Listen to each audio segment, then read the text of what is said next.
Welcome in. Today's deep dive is going deep into architectural lighting with this book, Architectural Lighting, Designing with Light and Space.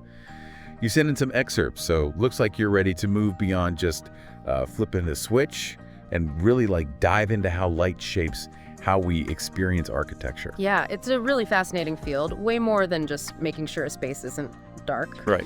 We'll be looking at these 6 principles of light from lighting designer Hervé Descotes. And I think you'll be really surprised by how much thought goes into some of the effects, whether they're subtle or really dramatic and breathtaking. Well, and it's funny, we talk about illuminating insights, Right. but this book really brings that to life, literally. Yeah. It lays out these 6 principles: illuminance, luminance, color and temperature, height, density, and direction distribution. Yeah. And I gotta say, I saw those, and at first I was like, whoa, this is like a whole other language, right? Where do we even begin with all this? Well, I think a good place to start is with something we can all wrap our heads around, which is illuminance. Okay. And that's, in the most basic sense, it's how much light is hitting a surface. The foundation of lighting design, you could say. Okay. But what's really interesting about it is it's not just about cranking up the brightness. It's about making sure the right amount of light is there to create a very specific mood or serve a very specific purpose, setting the stage for whatever experience is going to happen in that space. And speaking of setting the stage, one of the things that really kind of struck me was this idea of darkness as a design tool. Yeah. We think about adding light, but we don't often think about taking it away. Right. But the book talks about how strategically using darkness can actually heighten our other senses. It's true. And make a space feel more intimate or reveal textures and materials in a way we wouldn't normally experience them. Well, think about even just a really dimly lit restaurant, right? That you go into and it's the gentle flicker of candlelight on the table or the way that the brick is lit, so you see all the texture of the wall. Right. By taking away visual information, darkness allows our other senses to come forward. It's true. And it makes you realize that sometimes less is more. It's like our senses get a chance to savor the environment because they're not overwhelmed with the light. Exactly. And it makes me think of that feeling of being in a museum and it's very quiet and you're leaning in to look at the brush strokes. Right. It's that kind of feeling. It's true. But enough about shadows for now. Okay. Let's talk about the light itself. Okay. Is luminance just a fancy way of saying how bright something is? Well, not exactly. Because illuminance is how much light is hitting the surface, but luminance is how we perceive that light that's being reflected back to us. Okay. So I guess think of it this way. You could have 2 identical light bulbs, but you shine one on a mirror and the other on a dark velvet creighton. Okay. The illuminance might be the same, but the luminance, how bright it appears to our eyes, that's going to be completely different. So it's the difference between looking at a light bulb versus its reflection. Exactly. Interesting. Yeah, and the best lighting designers are really good at manipulating that luminance to create these kind of subtle illusions. Okay. Remember when the book talks about those Byzantine icon paintings where the halos almost look like they're glowing from within? Yes. It's not magic, it's just them understanding luminance and using materials like gold leaf to create that illusion that there's a light source inside of it. It's tricking the eye into seeing light where there isn't any, basically. Exactly. Wow. Okay. Wow. We could So we've got the amount of light and how we perceive it. Right. I'm sensing a theme here. Yeah. What else can we do with light? I'm going to guess color and temperature comes in. You are absolutely right. Okay. Color and temperature are huge because they're the emotional language of light. Okay. We all kind of instinctively know that if you have a warm light, it feels very cozy and inviting, whereas a cool light can make us feel very clinical and energized. Right. But what's really wild is that they can actually change the way that we perceive a space and even influence our sense of time. Oh, is that how in the book it talks about the Flanders train station? Yes. And how they lit the entire space with that magenta light, and then people would step outside and they would see a blue-green after image. Yes, and it would last for a little while too. It's so strange. It is strange. Yeah. It's a perfect example of even if you're just exposed to a very specific color for a short amount of time, it can have a lasting impact on how we see. Yeah. Think about how we're so used to daylight changing.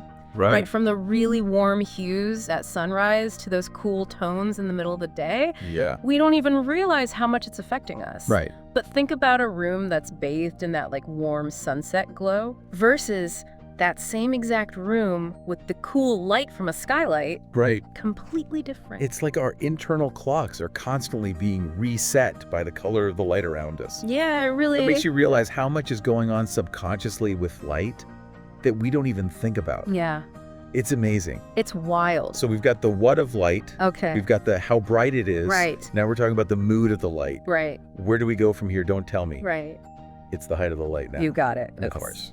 And just like color and temperature can affect how we feel in a space, the height of the light source can totally change how we experience it too. Okay. Think about it.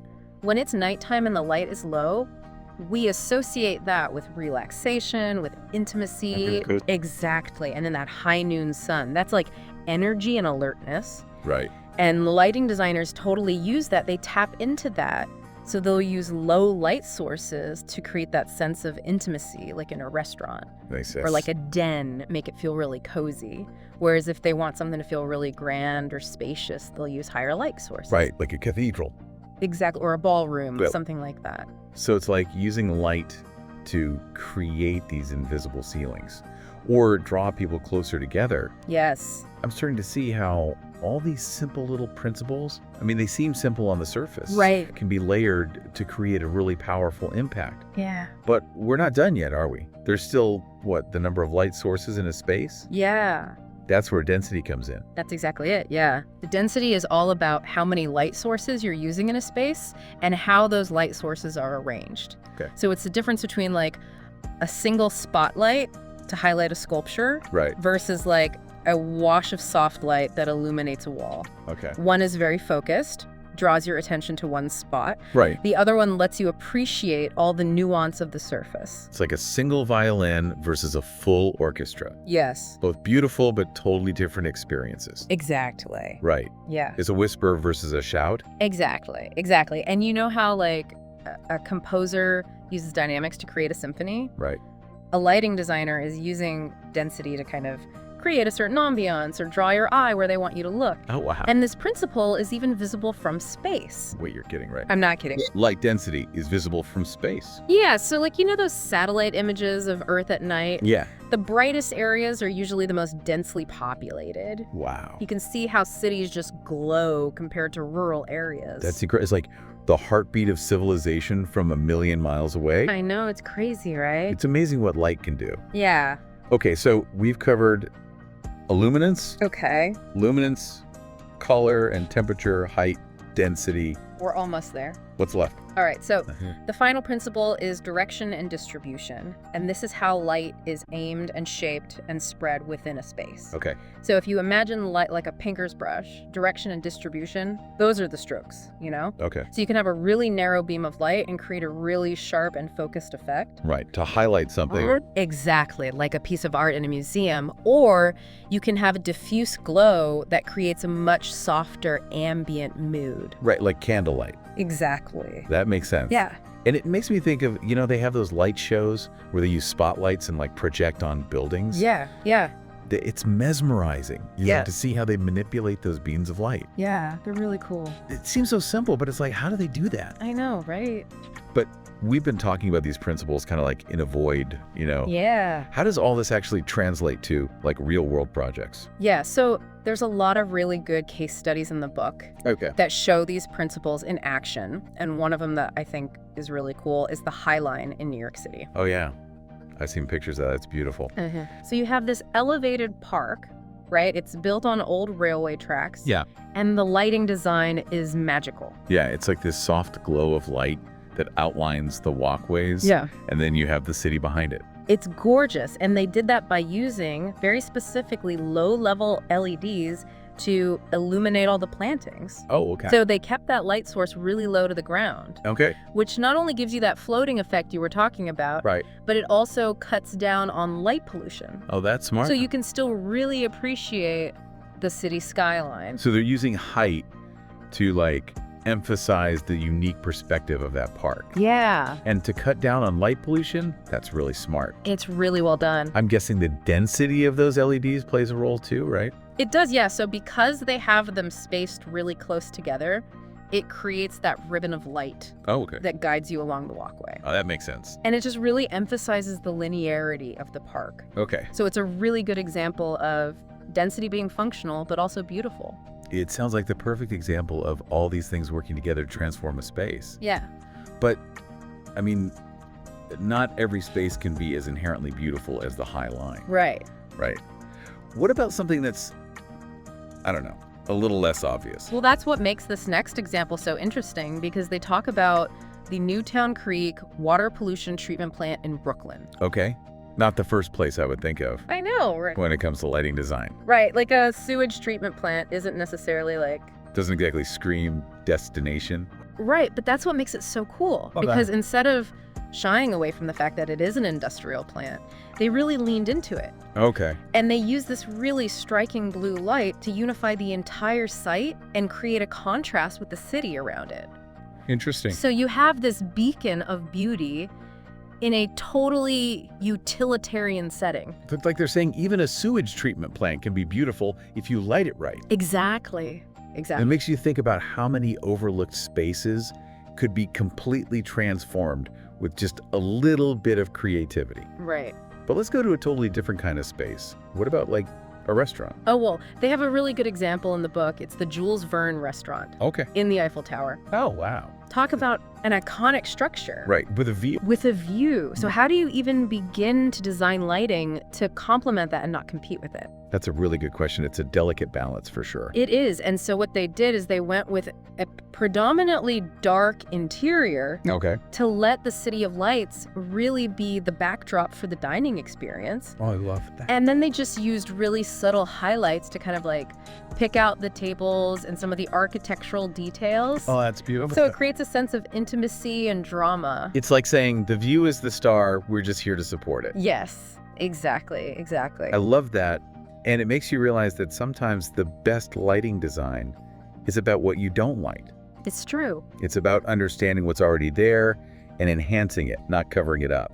Yes, absolutely. And another restaurant example that I thought was interesting, and it's like the opposite end of the spectrum, Okay. is beige in Tokyo. Okay. And so there's no view. It's all about what's happening in that space. Okay. And they concealed all the light sources Oh, wow. to create this really sophisticated, intimate atmosphere. So like the opposite of the Jules Verne. No sweeping city views. Yeah. Just a focus on the interior and the experience within that box. Exactly. And by doing that, it really makes you focus on the materials and the textures and the way the light and shadow play on those things. Right. It's a much more subtle approach, a little mysterious almost. Yeah, it's like a loud party versus an intimate dinner with friends. Yeah, exactly. Both enjoyable, but the lighting sets the tone. Okay, so we've talked about parks, we've talked about industrial spaces, restaurants. What about museums?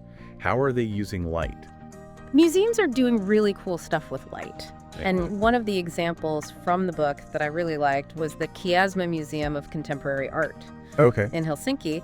And so they, instead of treating natural light as something to be controlled or minimized, they really embraced it. Oh, interesting. Okay. They designed the museum to allow the natural light to filter in and change throughout the day and across the seasons. Oh, wow. Okay. So it becomes part of the artwork. Oh, that's interesting. So imagine a sculpture that looks completely different in the cool midday sun versus the warm light at the end of the day. Right. It's like the building becomes a sundial. Yeah. Casting those shadows, it means every visit is going to be different.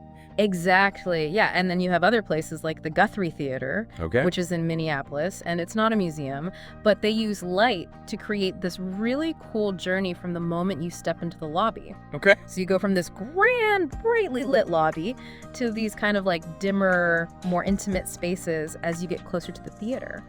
Interesting. So they're using light to kind of build that anticipation and pull you through the space.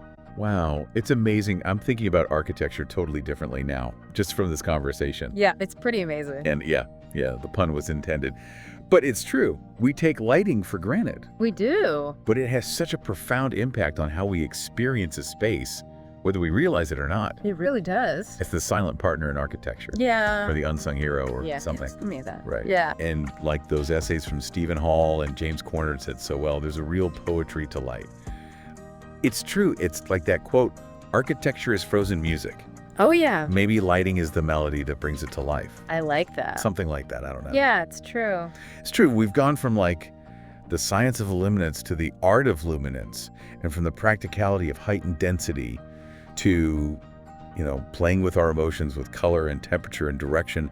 And the thing is, this is all happening whether we realize it or not, right? And that's the mark of a good lighting designer, right? Like, they know how to use all these principles to create an experience that just makes sense. Yeah, it's like a magic trick where you're just like, wow, that's amazing, but you don't really need to know how they did it. Right, exactly. Yeah. And speaking of amazing, I feel like different cities have these like different light signatures. Totally. Like think about Paris at night with that golden glow Yeah. versus like Tokyo, which is very neon and vibrant. Yeah. And it's not just about how much light they use. It's the color, the height, the way it interacts with the buildings, with the culture even. Right. It can make a city feel romantic or edgy, Yeah. historic, futuristic. There's just so many possibilities. It's like cities are speaking to us through light. Yes. They're whispering their stories and secrets. Makes you wonder what our own personal light signatures would be. Like if you could design the lighting for a space, what would it be? Your dream home or a museum or a park? Like what story would you tell? Ooh, that's a good one. Right. What would make you feel at peace in your house? What kind of lighting would that be? And then a museum, how would you light it to make that art really powerful? Or to pick out little details if it's something really intricate? Or a park, right.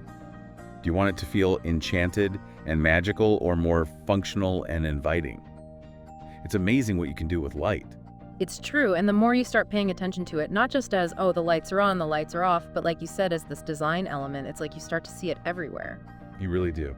So, from Byzantine icons to LED walkways, we've explored how light shapes how we experience architecture. And I think this book, Architectural Lighting, Designing with Light and Space, gives us a lot to think about. It really does. It's been quite a journey. I don't know about you, but I'm seeing the world in a whole new light. Me too. Me too. And for our listener, as you go about your day, I want you to really look at the light around you.